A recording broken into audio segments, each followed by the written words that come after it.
Bonjour, présentation de la Resurrect Box.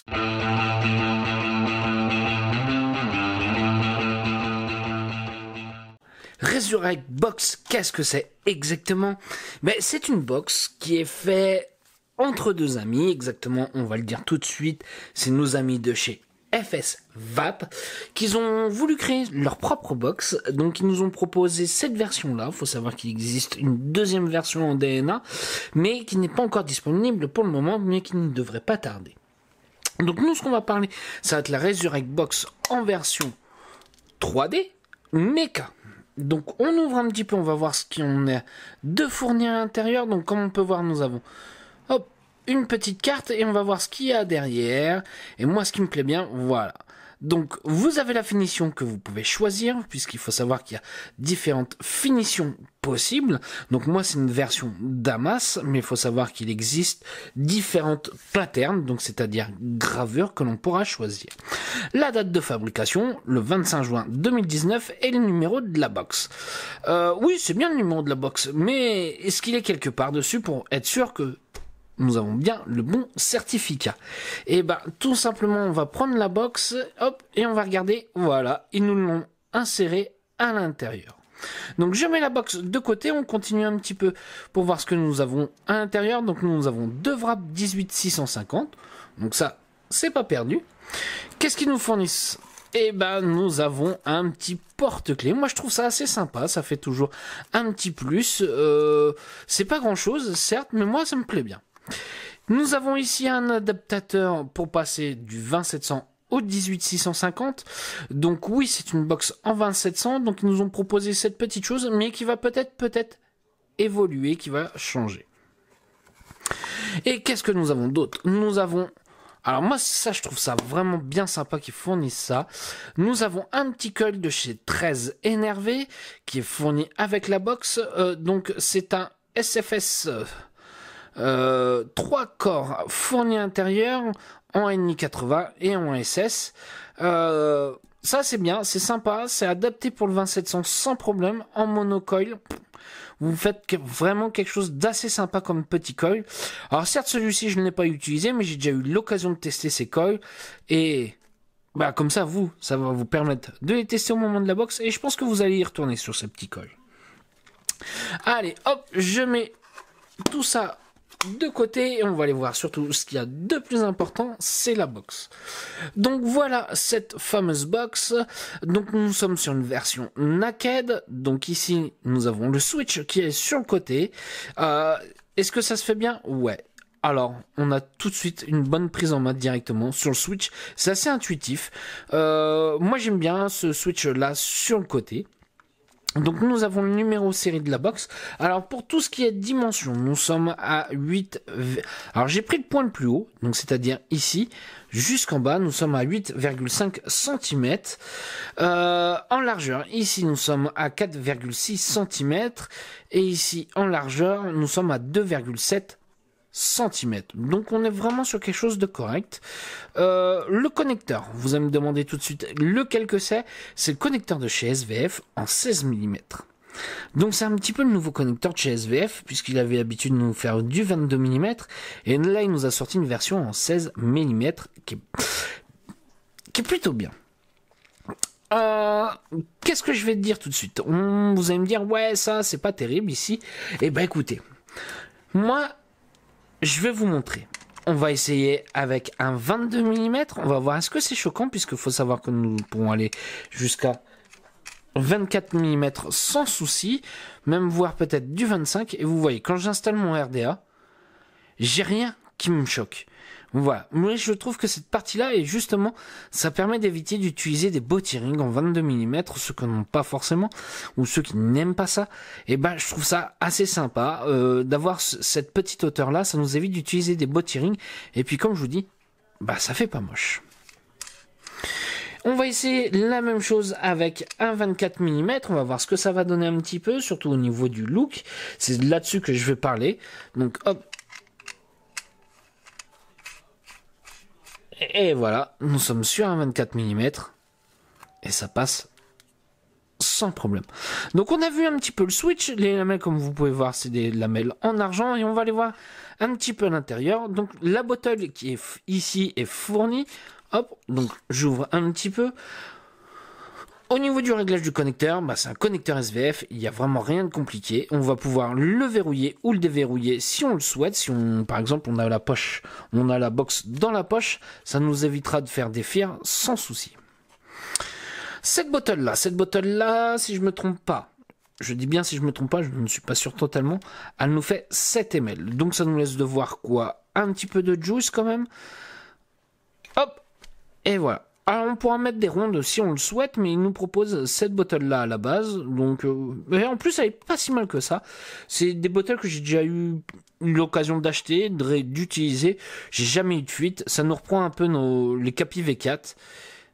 Moi je les aime bien, pas cher, et ça fonctionne bien. Donc la lamelle, alors vous allez me dire comment on fait pour la démonter. Et ben ça va pas être bien compliqué que ça. Il va falloir tout simplement retourner la box, et vous voyez ici, nous avons un trou. Donc il va falloir appuyer avec un outil que je vais faire maintenant. Donc par exemple, je vais prendre ma pince céramique, je vais utiliser le côté en métal. Comme vous voyez, hop, à ce niveau-là, vous avez entendu le petit clic. Et ben la partie qui est juste là, elle est déboîtée. Donc hop, je vais la sortir. Voilà, et nous l'avons dans la main. Et là, cette fois-ci, on va pouvoir avoir accès à la lamelle. Hop. Alors, pas obligé de prendre une pince. Là, je prends une pince pour une question d'utilité. Et on va pouvoir avoir accès à la lamelle. Nous sommes sur des lamelles en argent, comme vous pouvez voir. C'est propre. C'est bien coupé, c'est bien tout ça. Alors, pour moi, c'est important. Pourquoi ? Si on a un mauvais contact vis-à-vis du connecteur, par exemple, il suffit qu'ici, là, à ce niveau-là, que ça soit mal découpé, et ben ça, on va avoir des étincelles à ce niveau-là quand on va switcher. Donc oui, pour moi, c'est important. La remise en place de la lamelle, bah écoutez, franchement, rien de bien compliqué. Hop, alors faut juste bien passer sous le switch. Je la repose et vous voyez, il y a l'emplacement. Comme vous pouvez voir, nous avons un côté plus long et un côté plus court vis-à-vis de la longueur. C'est important à bien placer correctement. Donc c'est la partie la plus courte, là où vous pouvez voir il y a moins de longueur, et ben va aller du côté de la lamelle. Pour pouvoir placer l'ensemble, hop, j'insère dans la box et je vais juste à rappuyer. Petite astuce, tenez bien la lamelle à ce niveau-là. Quand vous remettez la pièce, vous verrez, ça se fera beaucoup plus facilement.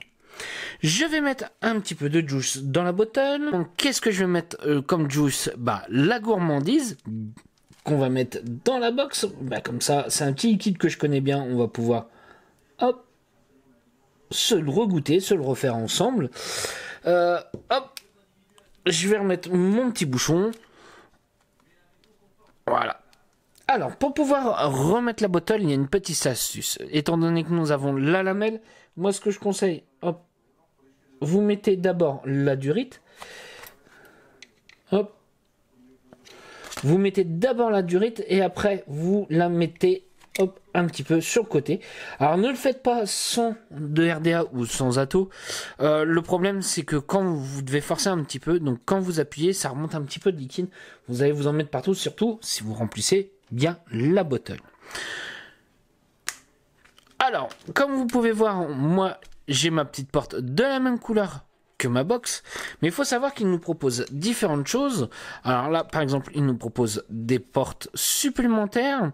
Là, il existe différentes versions, des mirrors, ce genre de choses, et ça, c'est une petite customisation qu'on va pouvoir voir développer sur le groupe, que je vous mettrai en lien. La Switch supplémentaire, voilà, de quoi se faire un petit peu plaisir et pas avoir la box de Monsieur Tout-le-Monde. Ce qu'ils ont pensé aussi à ce niveau-là, c'est de nous mettre 2 aimants pour pouvoir bien faire tenir la porte, être sûr qu'elle ne coulisse pas, qu'elle tombe toute seule. Bon, comme on voit, il faut forcer un petit peu. Je pense pas que ça s'enlève tout de suite. Je vais installer un petit accu, donc je vais utiliser des 20700 à l'intérieur. Alors, il faut savoir qu'on va pouvoir mettre des 21700 aussi. Bon, ça va dépasser un petit peu, c'est pas fait trop pour, mais faut savoir qu'on peut en mettre. Je viens d'installer, hop, mon accu et je vais mettre un petit peu de juice. J'ai bien abîmé mon coton et je pense tout de suite à ce qui est d'intéressant, c'est de voir comment ça shoot. Donc qu'est-ce que j'ai comme coil à l'intérieur? J'ai un double micro alien de chez Cinecoil et voilà. Ça balance tout de suite. On a une box qui est bien réactive. Est-ce qu'on... Voilà, hop. Comme on peut voir, j'ai une box qui est bien réactive. Alors le switch est assez souple, juste ce qu'il faut. La longueur, parfait.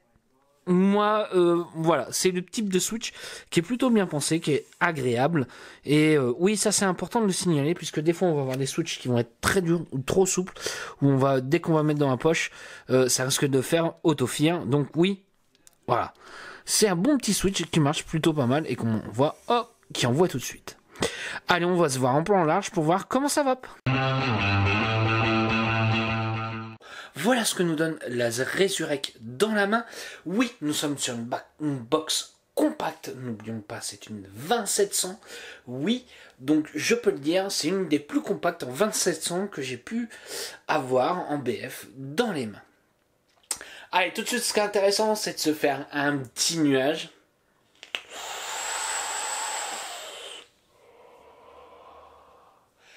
Et bah écoutez, la réactivité, elle est bonne. Elle est là. C'est franchement, ça envoie bien, il n'y a rien à dire. Tout est fait, tout est réuni pour que ça balance bien. L'avantage des 2700, c'est qu'on va avoir un petit peu plus d'ampères, un peu plus intéressant que nos 18650. On va pouvoir faire des montages un petit peu plus bas.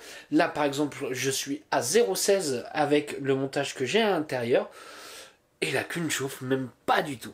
Niveau autonomie, on gagne un tout petit peu par rapport à nos accus habituels, mais ça va pas être extraordinaire. Surtout ce qu'il y a d'intéressant, ça va être au niveau de l'ampérage, où on a des accus qui tiennent un petit peu plus le coup. Alors revenons un petit peu à la box. Est-ce que le fait de se conquer devant ici, c'est gênant? Eh ben non, pas du tout je trouve. L'avantage c'est qu'on va pouvoir aussi bien s'en servir du côté gauche que du côté droit. Je ne trouve pas ça gênant, on peut vraiment l'utiliser dans les deux mains, donc ça pour moi c'est un point fort sur cette box là. Deuxième point positif, c'est le fait de la customisation. Toutes les patterns qu'on peut voir ou qui nous proposent ce genre de choses, on va pouvoir modifier les couleurs, les portes, ce genre de choses. Voilà, ça nous ouvre une box où personne d'autre ne peut forcément avoir ou avoir choisi cette couleur-là, ainsi cela. Qu'est-ce que j'aime bien aussi, c'est le fait d'avoir un adaptateur 18650. Les 20700, on n'en a pas forcément une dizaine chez nous, ça dépend. Moi j'en ai que 2. Des fois, je dirais pas pour la journée, ça me suffit amplement, mais le soir, ce genre de choses, quand j'ai 2 accus qui sont en train de recharger, et ben l'adaptateur est quand même bien utile. Point négatif, oui, il y en a toujours, comme je dis, ça va être l'insertion du 20700. Des fois qui peut être un petit peu compliqué, il y a un petit coup de main à prendre, à bien positionner, sinon vous allez abîmer votre wrap ou alors vous allez avoir du mal à insérer l'accu. Donc il y a un petit coup de main à avoir en particulier, donc ouais, pour moi, voilà, ça peut être un petit point noir, un petit point un petit peu gênant pour certains. Donc ouais, fallait le dire, je pense. Son point positif encore, c'est son packaging, avec tout ce qu'il nous fournit à l'intérieur, tout ce qu'il nous propose, je trouve ça vraiment très bien. En plus, on a une très jolie boîte à la fin. Ouais, moi je kiffe, ouais, c'est un point positif pour ma part. Sinon, vis-à-vis de la qualité, de l'impression, ce genre de choses, je n'ai rien à dire, c'est propre, ça tient bien. La teinture, comme vous pouvez voir, elle a été faite au mois de juin, nous sommes quand même mi-juillet, la teinture n'a pas encore bougé, rien du tout, donc oui, pareil, c'est un point positif, le boulot est là, et le rendu est très bon. Ce que j'apprécie bien aussi, c'est qu'on ne va pas être obligé d'utiliser 2 botty-rings avec, quand on va avoir un RDA ou un atomiseur en 22 mm, puisqu'étant donné la petite partie ici, nous fait un peu office de botty-ring en soi, donc ouais, pareil. Donc voilà. Alors c'est mon petit retour sur cette box là, comme vous pouvez voir, je l'apprécie particulièrement. Moi je l'aime bien. La prise en main est plutôt agréable. Ça balance bien. On a une bonne bottle à l'intérieur. Ce genre de choses. Donc oui, c'est ce qui me fait dire que ouais, je l'apprécie bien cette petite box. Je remercie mes amis de chez FSVA pour pouvoir vous présenter cette petite box. Et allez-y, faites-vous plaisir. En bas, je vous mettrai le lien du groupe si ça vous intéresse. Allez, sur ce, si vous avez des questions, j'y répondrai avec un grand plaisir. Et je vais vous souhaiter une bonne soirée, une bonne journée ou un bon week-end. Salut à tous!